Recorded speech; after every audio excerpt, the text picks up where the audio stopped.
So can you, in layman's terms, as possible, explain how patient capital is different than microfinance? Because I didn't know until I read your book, and there's a huge difference, which I really appreciate now. So in a simple way, if that's possible, other than saying just read the Blue Sweater, which you're welcome to say. So how is patient capital different than microfinance or regular emerging market investments, and why is it working for you? Okay, so microfinance is really important because Muhammad Yunus and the pioneers understood that for poor people to get access to a loan, they typically had to go to the moneylender and would pay sometimes 200 or 300% a year. So he felt that getting access to loans or credit is actually a human right, and he wanted to find a way to give these $30, $100 loans at a more reasonable interest rate, more affordable. In some ways, we're standing on the shoulders of microcredit. Patient capital says that if microcredit is an industry, so is healthcare, so is water, so is housing. And we need to find ways to build those systems so that poor people can make their choices. But that doesn't come from a $30 loan or a $100 loan. It often comes from finding an entrepreneur with a big vision that we make $1 million loan or investment in. In other words, we actually buy parts of that person's company. And then we help them build the company by leaving our money in for a really long time. Whereas microcredit, you usually pay back sometimes every week, if not every month. And we have expectations that we'll have lower than market rates coming back to us, and we'll give a lot of management assistance so that we can put $1 million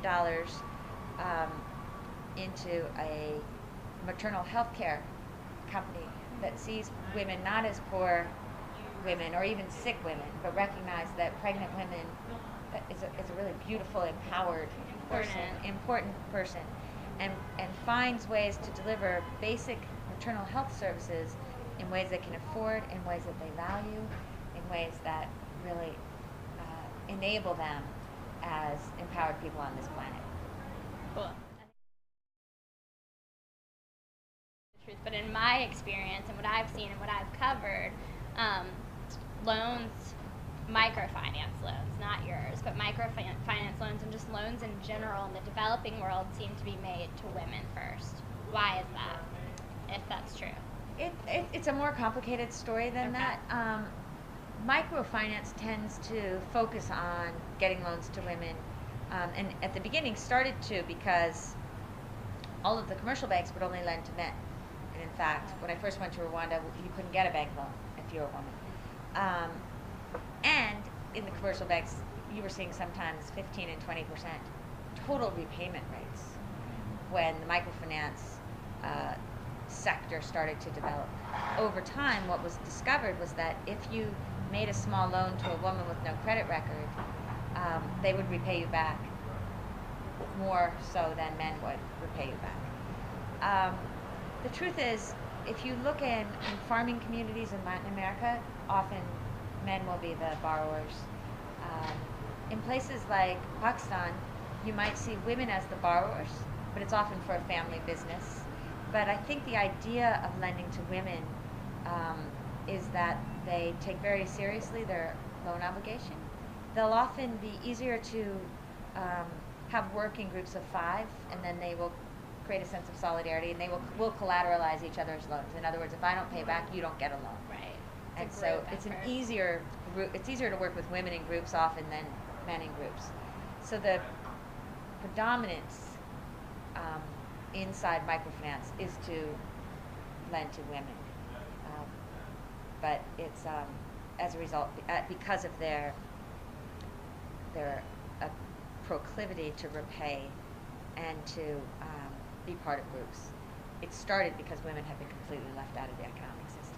Right. So I think it was a surprise to everyone when we found 99% repayment rates, which is extraordinary. Right. That's awesome. My friend who has a women's group in Uganda who makes these necklaces, she says that when you give to a woman, you give to the whole village.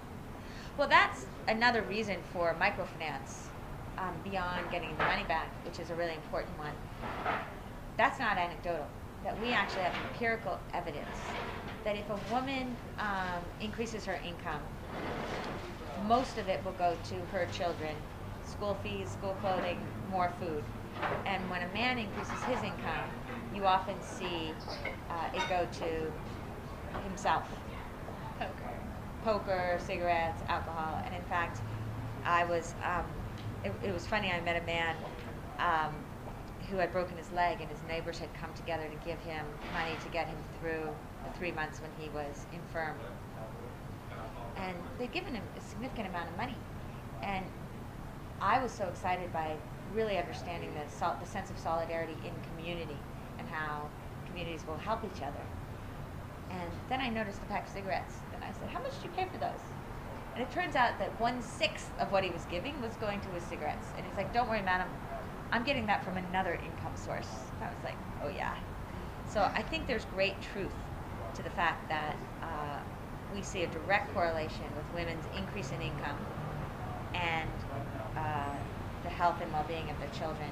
We don't see that correlation when it comes to men. Because the community, like, holistically is uplifted.